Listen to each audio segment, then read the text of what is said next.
if you sell your house that has a short-term rental permit in place, that new buyer cannot get a new license until they are down to 2,200. So essentially that means 1,700 houses will lose their short-term rental license. It's time for the Creative Real Estate Podcast, your source for out-of-the-box real estate investing strategies, brought to you by ecospace.com. Now here's your hosts, Adam and Jason.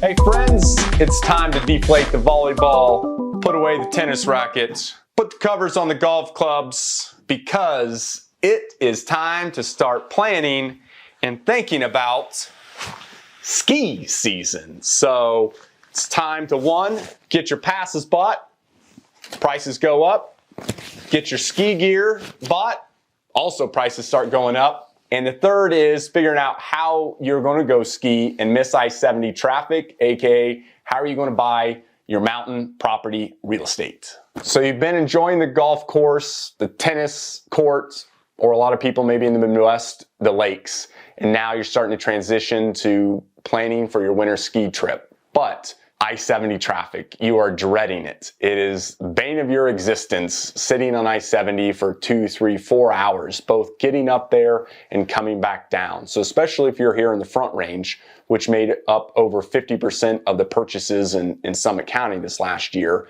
you want to buy just to miss I-70. But you can't just justify to have a weekend getaway up in the mountains with the prices they are. So you ultimately have to have it as an investment property as well, which is being able to short-term rent.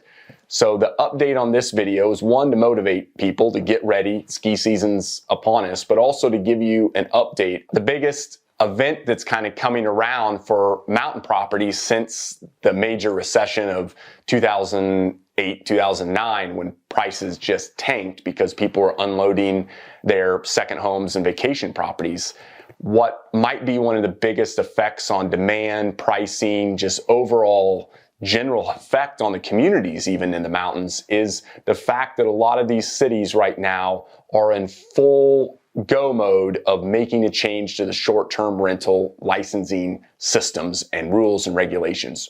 Just this week in Summit County, the county itself has put a moratorium, which means essentially a short hold on approving any new short-term rental licenses for the next 90 days. There's about 100 of them in the process right now. They'll push those through, and if you have a property under contract and can show that you were planning to short-term, they'll still approve it. But it's a huge, huge effect. I don't know which way it's going to affect or how it's going to affect, but the fact that they just put a moratorium on short-term rental licenses is huge. That's county-wide, that's in the unincorporated areas.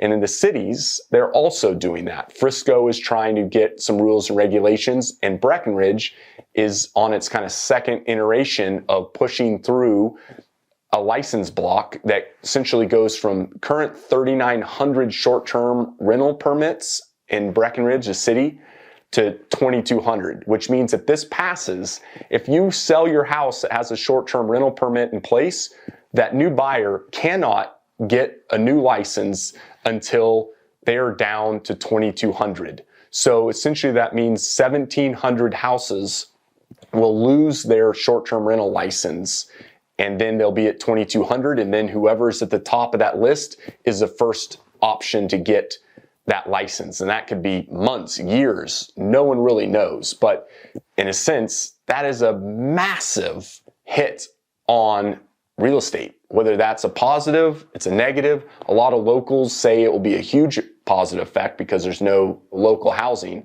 But the short-term rental associations and property managers say it'll be a massive hit on the economy because it's going to stop essentially 40%, 50% of people renting their home, which brings in visitors. So who knows how this all will play out, but I just wanted to do a little video on here just to, one, motivate you to get your ski pass.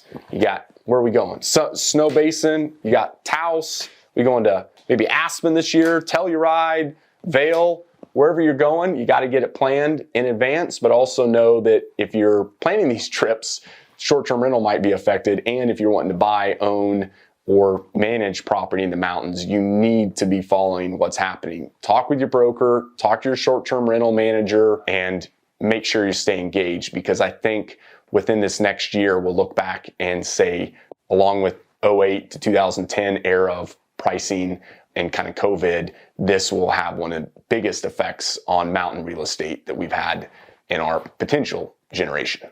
If you don't have someone already to reach out to, ask those questions, or follow along in what's happening with the short-term rental situation, feel free to reach out directly. Our team, specifically brokers in Summit County, but we have affiliate brokers in all the other major ski resorts, specifically here in Colorado, as well as East and West Coast. So if you have any questions, I'd love to be a resource.